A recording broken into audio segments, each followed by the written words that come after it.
Senadores e parlamentares preparam ações contra o decreto presidencial que foi publicado na véspera do Natal, com novas regras para o uso da força pela polícia. O texto determina uma série de regras a serem seguidas por agentes das Polícias Federal e Rodoviária Federal. O uso de arma de fogo, por exemplo, só deverá ocorrer como último recurso. E não poderão ser empregadas contra pessoas desarmadas que estejam em fuga ou contra veículos que desrespeitem o bloqueio policial. A força poderá ser usada por policiais quando outros recursos não forem suficientes e deverá ser compatível com a ameaça. O Ministério da Justiça vai oferecer capacitações para os profissionais que deverão fazer treinamentos obrigatórios anualmente. O decreto condiciona os governadores a aderirem às medidas para as polícias civis e militares. Caso contrário, perdem direito aos fundos nacionais do setor, que somam quase 3 bilhões de reais. A reação foi imediata. O governador de Goiás, Ronaldo Caiado, chamou a medida de chantagem explícita contra os estados. E classificou o texto como um grande presente de Natal do presidente Lula para o crime organizado. Ele destacou que, ao garantir mais liberdade de ação para os bandidos, o decreto promove o engessamento das forças policiais. O governador do Rio de Janeiro declarou que a decisão federal saiu sem diálogo, na calada da noite. Cláudio Castro informou que vai recorrer ao Supremo Tribunal Federal para cassar o conteúdo do texto,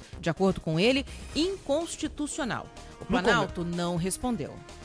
No Congresso, a bancada da Segurança, que reúne 240 dos 513 deputados, considera o decreto um retrocesso. A ideia é apresentar um projeto de lei para assustar os efeitos da medida logo na volta dos trabalhos da Câmara dos Deputados em fevereiro. O especialista em segurança pública Leonardo Santana diz que o efeito do texto é limitado porque muitas medidas já estão em vigor e são conhecidas há muito tempo. E nós falamos aí de pelo menos 20 anos em que isso já teve a sua entrada nos manuais, já teve a sua entrada em todos os comportamentos que devem ser realizados pelos profissionais.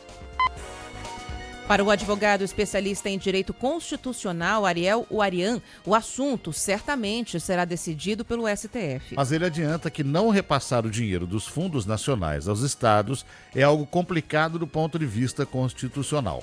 Você está vinculando repasses dos fundos, que você não poderia fazer. Você poderia fazer outras situações, mas isso aqui você está, de algum modo, ainda entrando na minha competência federativa. O diretor-geral da Polícia Rodoviária Federal, Antônio Fernando Oliveira, defende a medida. E considera que as novas regras são uma proposta acertada para toda a atividade policial.